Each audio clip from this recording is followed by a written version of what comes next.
Hello and welcome back to the Aligned Living podcast. This is your host, Iesha Delune. In our last episode, the first episode ever of this podcast, we talked through what it takes to truly flourish. And one of the concepts I dropped into the mix early on is the fact that you have a care label.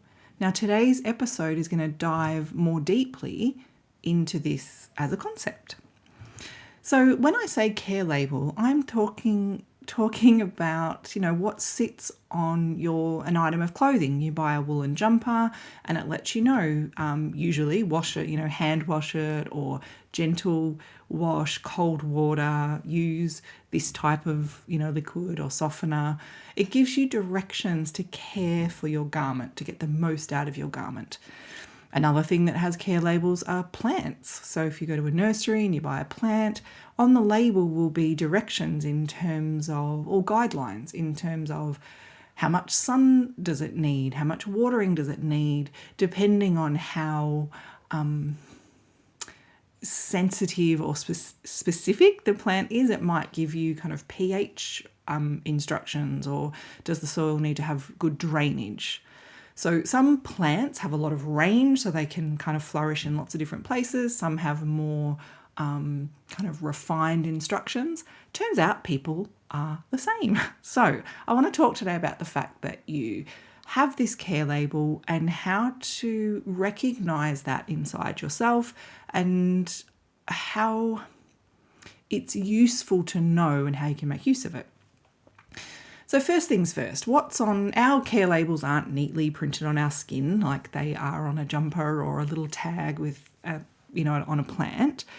So it stimulates the need for self-reflection, which is what I'm hoping to offer you in this episode. So first things first, the kind of things that are on a human being's care label often are what I call spectrums. So let me just name a few. Some people thrive with a whole lot of structure. Some people thrive with a whole lot of freedom. Some people really get the most out of themselves, most out of life, have the most energy when they have lots of time alone. Some people have exactly the same result from spending a lot of time with others. Some people like planning, some like spontaneity. Now, you're not one or the other, it's a spectrum. And often it's like a little bit of both and, in different circumstances. We're fabulously complex, interesting beings, us souls in human bodies. So it's not simple, but it's well worth the reflection.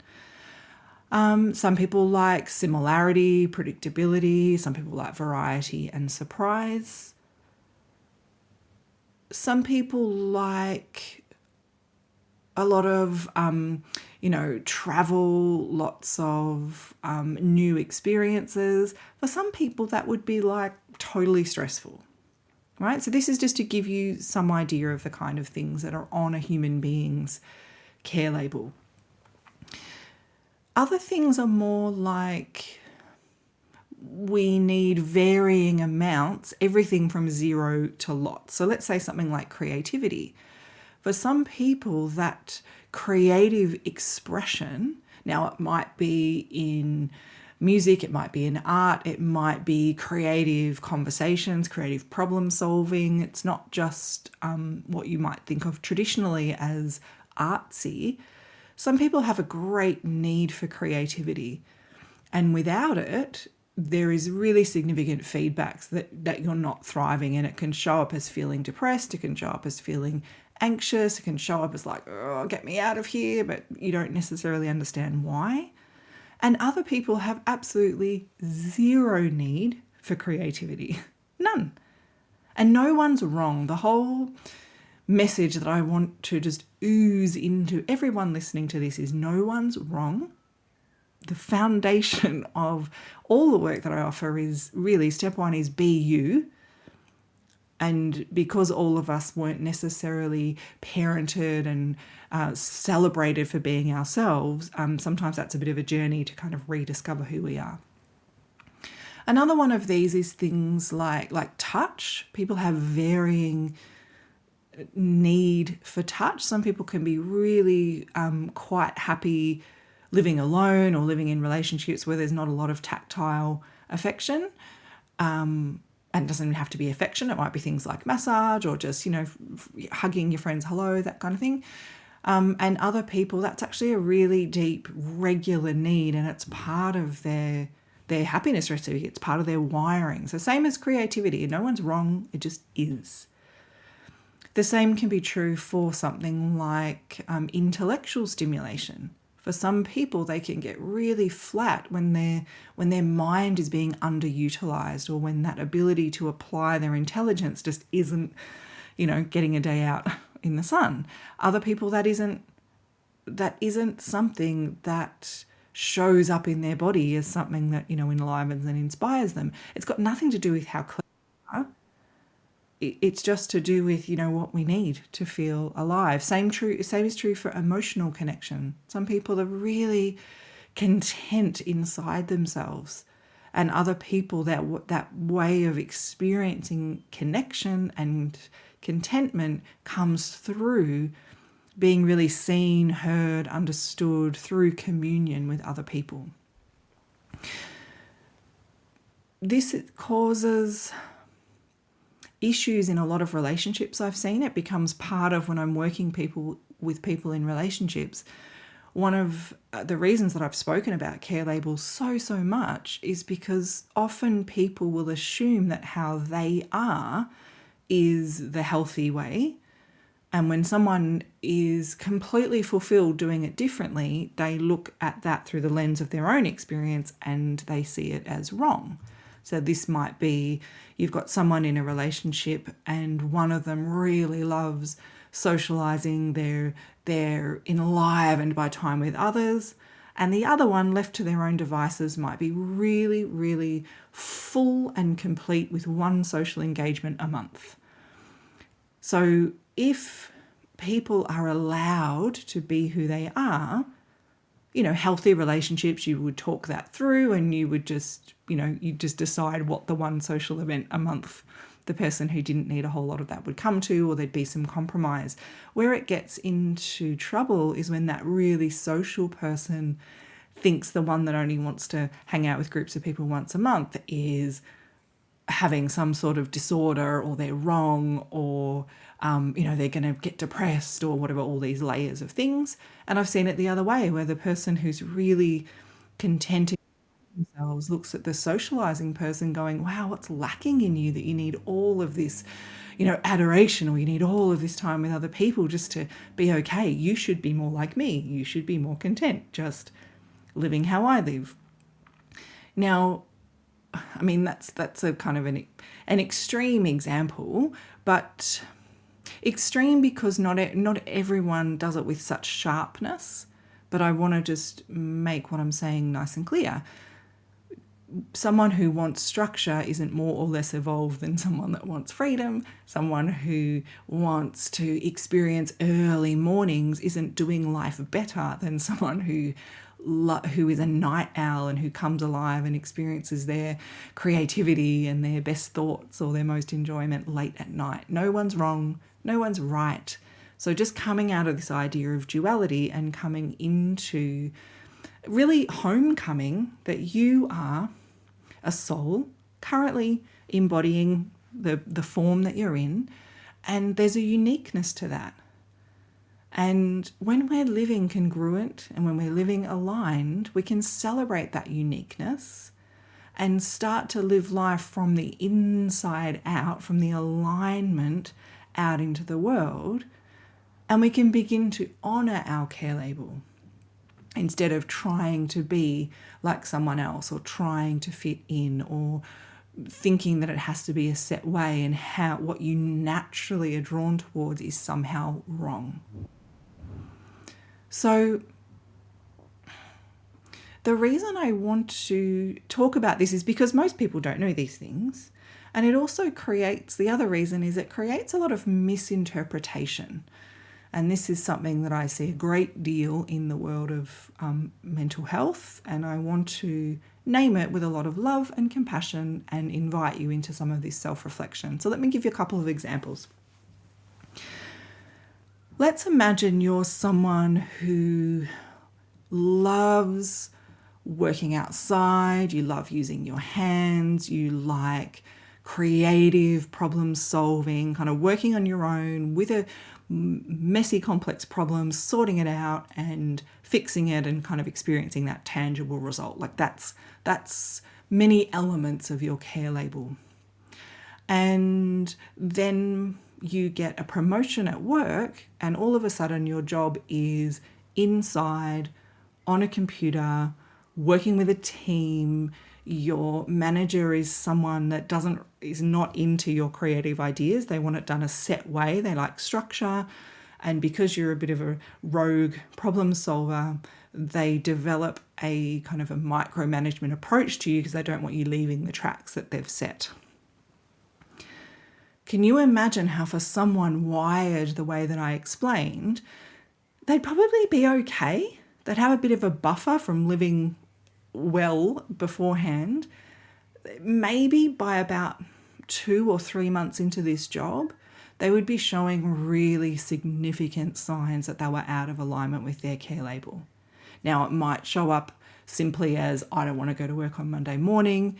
It might show up in they have a lot shorter fuse from, think Roadrunner cartoon, from event and explosion. So all of a sudden they're quicker to get cranky, they're quicker to react to things, they're looking through the lens of glass half full.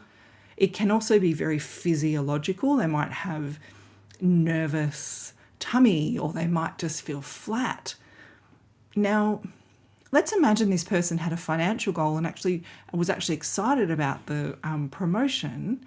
So many of my clients have sat with me in that first session and they go, I'm looking around at my life and everything is good. Why do I feel this way?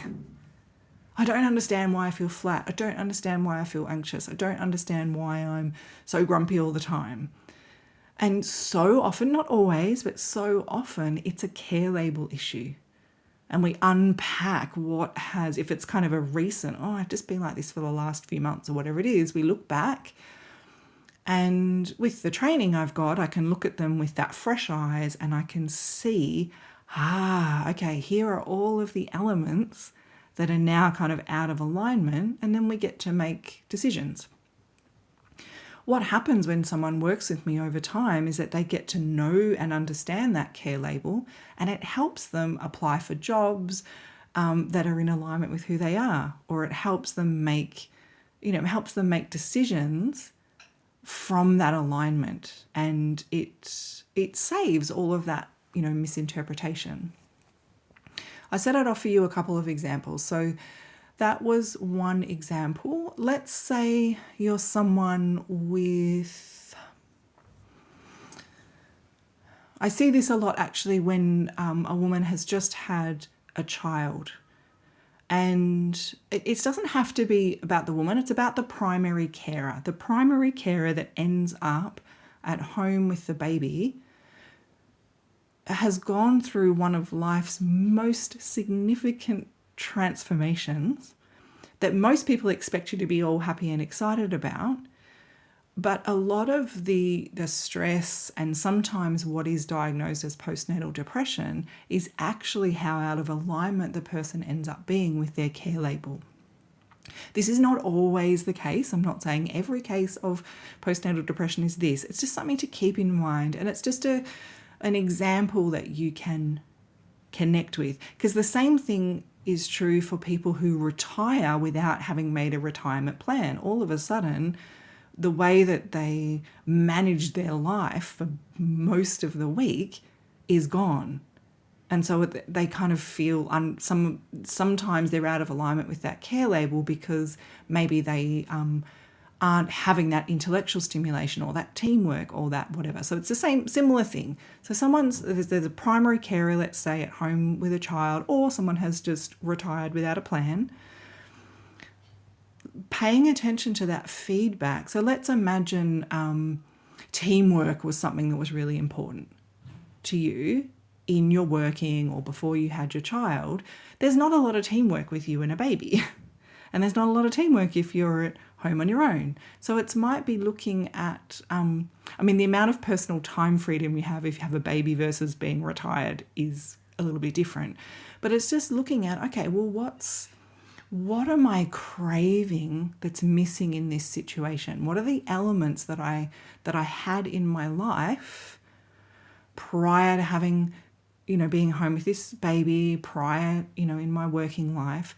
And we can use this idea of your care label to find ways to still have that. So it's intentional living, intentionally living in alignment with who we are. Now, sometimes circumstances mean that we just don't have, let's say, the time that we used to have, or maybe we're going through a period where we don't have the financial freedom we used to have, or something like that. But if you break it down into care label elements, then you can find a way to honor that need, to honor that optimal care of yourself regardless. So let's imagine one of the things one of the spectrums on a care label is there are people who really come alive in challenge, like challenging themselves. They like to really grow their comfort zone, ideally done in alignment with, their congruence, but that challenge. And other people really thrive staying in the known, like mastering the known. So that no one's wrong, it's all good. You can grow in your comfort zone. That might be a whole other podcast that I do. And let's imagine you got that challenge from work and now you're retired, or now you're at home with a child. How can you find the challenge in your current situation if that's what you need? Or if what you loved was staying in the known and now there's so much change, how can you create some predictable routines so that some part of your day is feeling known, is feeling like you're in control? So there's some part of your day where your nervous system goes, oh yeah, this is it. Just like the plant getting the ideal filtered sunlight that it needs is going, oh yeah, this is good. And not, oh, I'm baking if it's getting too much sun, or oh, I'm dying if it's not getting enough sun. We're the same. We're more complex than a plant. But when you can know you, when you can care about you, when you can stop wanting yourself to be like anyone else and embrace your uniqueness, which includes getting curious about your care label, you will actually be able to live life so much more resourced. So that is what I have to share for today. I hope you find that. And I hope to have you listening again sometime soon. Take care and bye for now.